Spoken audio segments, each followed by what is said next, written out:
Future Hacker Life Path Future. Olá pessoal, bem-vindo ao Future Hacker. Meu nome é André Chaves e temos aqui uma convidada muito especial, Alessandra Araújo. Ela é cofundadora da Biomimicry Brasil, fundadora da Bioinspiration Design de Inovação, bióloga com grande experiência profissional em vários segmentos corporativos. Profissional de biomimética desde 2012 pelo Biomimicry 3.8 e em 2015 pela Arizona State University, com experiência internacional em aplicação dessa tecnologia.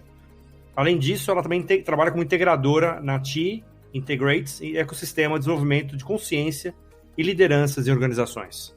Alessandra, bem-vinda ao Future Hacker.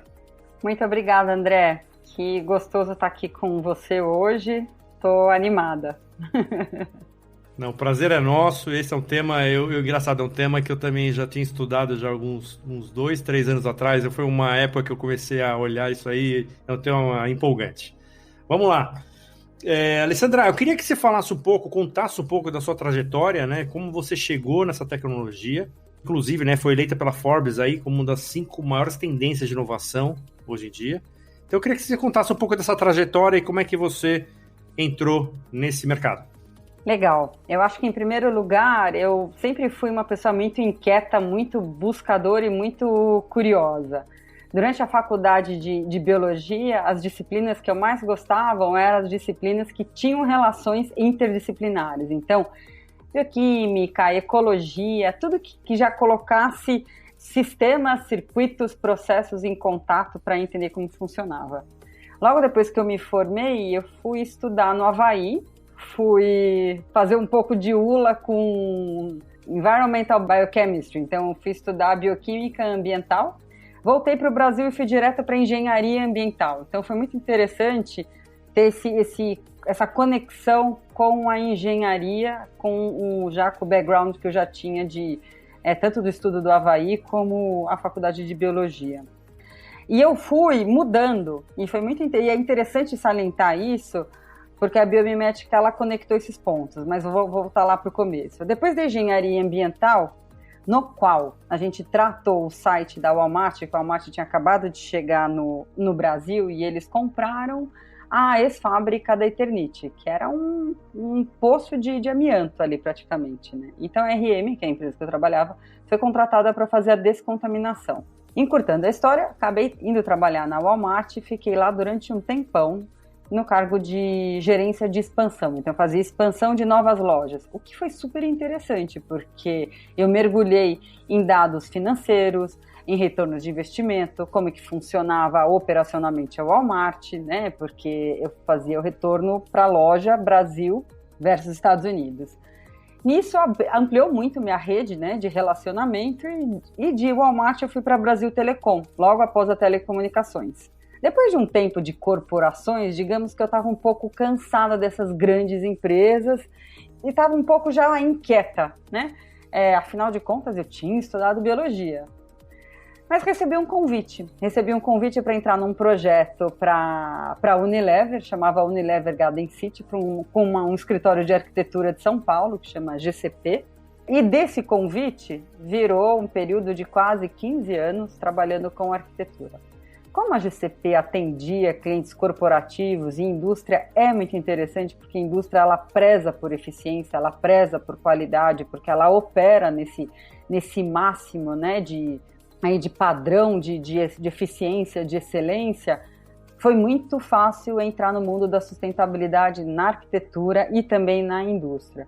E dessa profundidade do mundo de sustentabilidade, 2000, 2002, vinda de John Elkington, né, que criou o Triple Bottom Line no Brasil, eu comecei, né, na minha eterna busca, fui fazer um curso fora do Brasil, de urbanismo sustentável, na Schumacher College, na Inglaterra.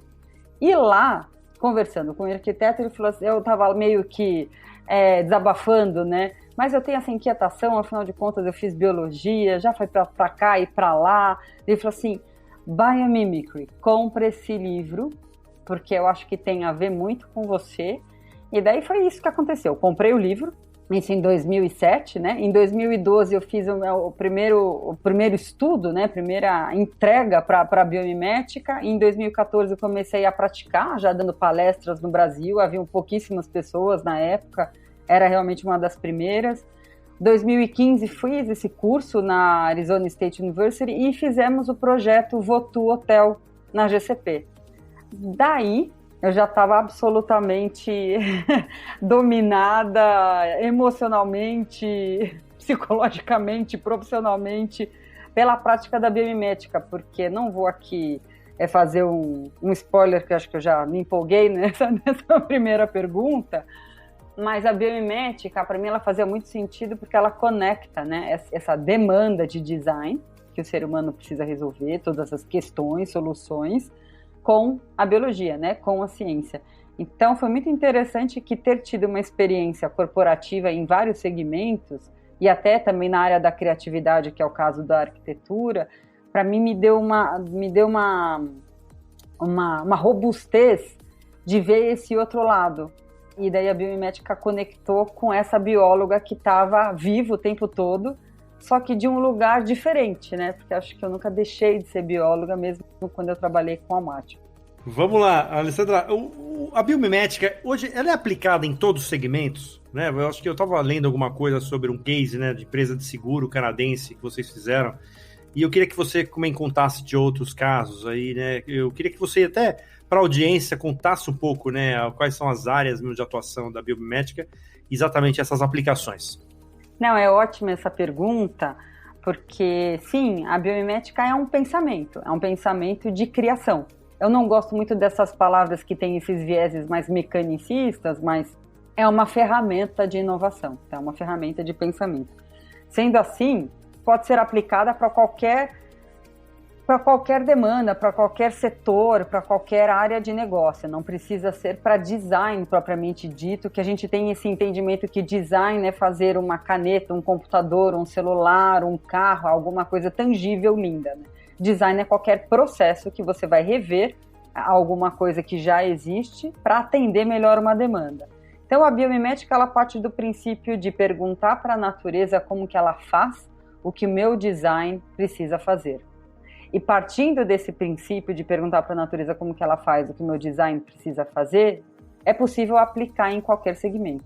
Tanto para aquilo que é tangível, né, criar coisas que são palpáveis, né, concretas, como para o intangível. Então, processos, inspirações, revisões. Então, é muito interessante trabalhar com biomimética para cultura, por exemplo, para processos de cultura. No caso dessa empresa de seguro canadense que você mencionou, foi um trabalho super interessante. Foi um trabalho de quase um ano, saiu na matéria da Você S.A., então acho que saiu na matéria, posso comentar, Fairfax. E a gente trabalhou muito através dessa janela criativa da biomimética, como que as pessoas estavam se integrando e resolvendo coisas ou do dia a dia delas, no dia a dia da empresa, considerando o muro afora, como que elas estavam se interagindo como área, né? Como unidades de negócio. Então, a gente conseguiu trabalhar tanto um aspecto, digamos, de desenvolvimento humano ou desenvolvimento profissional, como esse grupo, essas pessoas interagiam, como que eles poderiam atender melhor até demandas do mercado. A questão da prática da biomimética, que essa é um pouquinho tricky, né? Que tem aí uma pegadinha, digamos assim, é acertar essa pergunta, né? O que meu design precisa fazer? Porque esse processo de acertar essa pergunta parte de um lugar de desconstrução. Não é algo que está dado, pronto. A gente precisa entender qual que é a raiz dessa solução que a gente precisa desenvolver ou está querendo desenvolver. É o seguinte, né? Quando você fala, né, da própria ideação, né, do design thinking, né, que você falou que ela traz, né, teoricamente, a biomimética uma ruptura, né, para a conhecida sequência linear do pensamento. Se você, teoricamente, tem uma fase de inspiração, como é que o processo pode achar uma linearidade se algo não é linear? Eu costumo chamar de jornada criativa, né? Quando a gente aplica o Biomimicry Thinking, que é um primo do Design Thinking, só que ao invés de você, do Design Thinking, você valida, né, com os stakeholders, você valida com a opinião, você passa de uma desconstrução e valida o Biomimicry Thinking, você vai audiência, digamos assim, seus stakeholders, é a natureza, partindo do princípio que ela tem 3,8 bilhões de anos de evolução e não há nada que a natureza não faça que o ser humano gostaria de fazer ou resolver dentro dos seus processos. Então, esse que é o fine-tune de acertar a pergunta. Então, só de ter esse fine-tune de acertar a pergunta, já é uma quebra de paradigma. Então, se você tem um problema de iluminação, não é criar uma lâmpada, mas é como que você ilumina. Então, esse é um exemplo simples, que você entra num verbo como que você ilumina, mas para questões, digamos, mais complexas, qual que é a pergunta certa a fazer? A partir do momento que você afina a pergunta, você começa uma jornada. E o que é interessante de falar que quebra o paradigma é que você não vai para a solução de primeira instância. Então você tem um desafio, você desconstrói esse desafio, tenta achar qual que é o lugar dessa pergunta, né? O que seu design realmente precisa fazer, o que ele precisa de fato resolver. Preciso iluminar uma determinada região, puff, lâmpada, né? Esse é um mindset bem linear, simples, rápido e claro. Então, a gente quebra essa linearidade, né, de algo já que é uma solução, já está no nosso arcabouço de conhecimento, ou já é de um ambiente muito conhecido, e vai para uma pergunta. Quando você vai para pesquisa, para entender isso, né, no ambiente natural ou literatura acadêmica, geralmente todo esse processo do Biomimicry Thinking, ele é facilitado. Acho que quem não tem familiaridade se perde, é natural que se perda, porque você está aí com uma quebra de algum modelo mental. E você vai para a pesquisa, o fato da própria pesquisa, ela valida a sua pergunta. A partir do momento que a sua pesquisa não está chegando a lugar nenhum, é porque a sua pergunta não está bem feita. E daí você volta umas casas e vai afinar qual que é o seu tema de fato que precisa resolver. E o interessante é que, assim, essa prática do ir e vir, muitas coisas acontecem.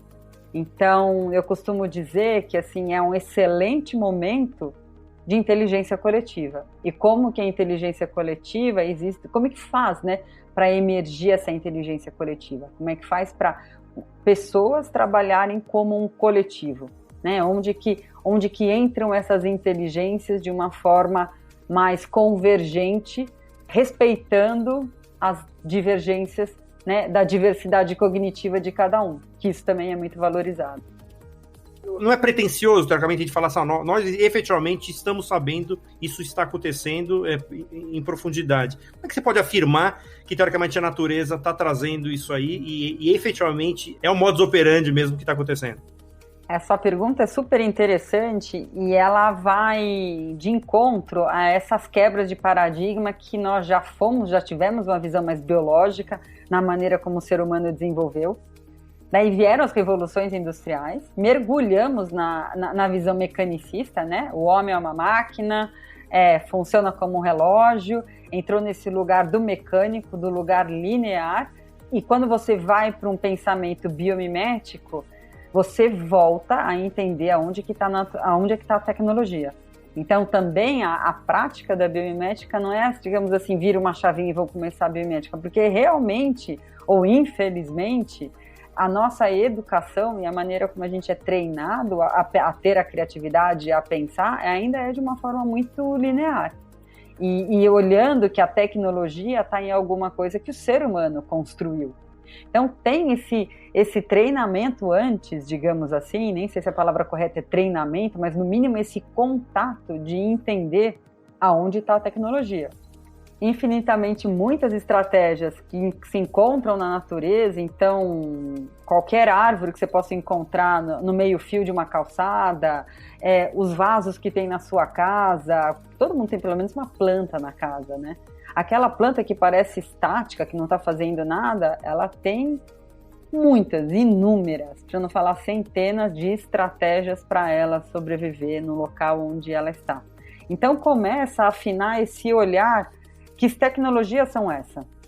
Então tem uma taxonomia também para entender, né? Tem esse lugar de ação, né? O que a natureza anda fazendo, né?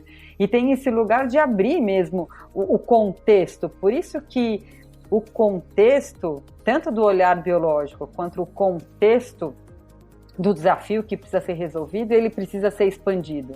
Então, o contexto do olhar biológico é como que será que tem plantas que sobrevivam num deserto com plena escassez de água? Ela precisa de água, senão ela não faz fotossíntese, né? Ela precisa disso, não tem como. Então, o que está acontecendo ali? Como que árvores sobrevivem, né, a menos 40 graus? Como que ela não congela? Né? Será que tem ali um anti-freezing na estrutura do seu caule? Então, tem todas essas sutis provocações para realmente ir abrindo esse lugar de onde que estão essas estratégias. Porque esse 3,8 bilhões de anos é muito tempo. A gente, né, o ser humano, está aqui há muito pouco tempo. Então, eu sempre brinco. Nós somos os bebês do planeta Terra. A gente está aqui há 300 mil anos. Né? É muito pouco tempo. Comparado a uma samambaia. Não estou falando que a samambaia é mais evoluída que o ser humano. Não é esse critério de julgamento. Mas, sem dúvida, está mais tempo no planeta Terra do que nós. Perfeito. Muito legal. Alessandra, a gente vai parar agora nesse primeiro bloco e a gente vai para o segundo, onde a gente vai abordar alguns temas aí, um pouco da pandemia, né, que acho que não dá para a gente deixar de falar do espírito colaborativo, ESG, e falar um pouco dessa semelhança aí das sinapses nervosas com a biomimética. Pessoal, logo mais, o segundo bloco aqui com a Alessandra Araújo. Até mais. Future Hacker. Life. Path. Future.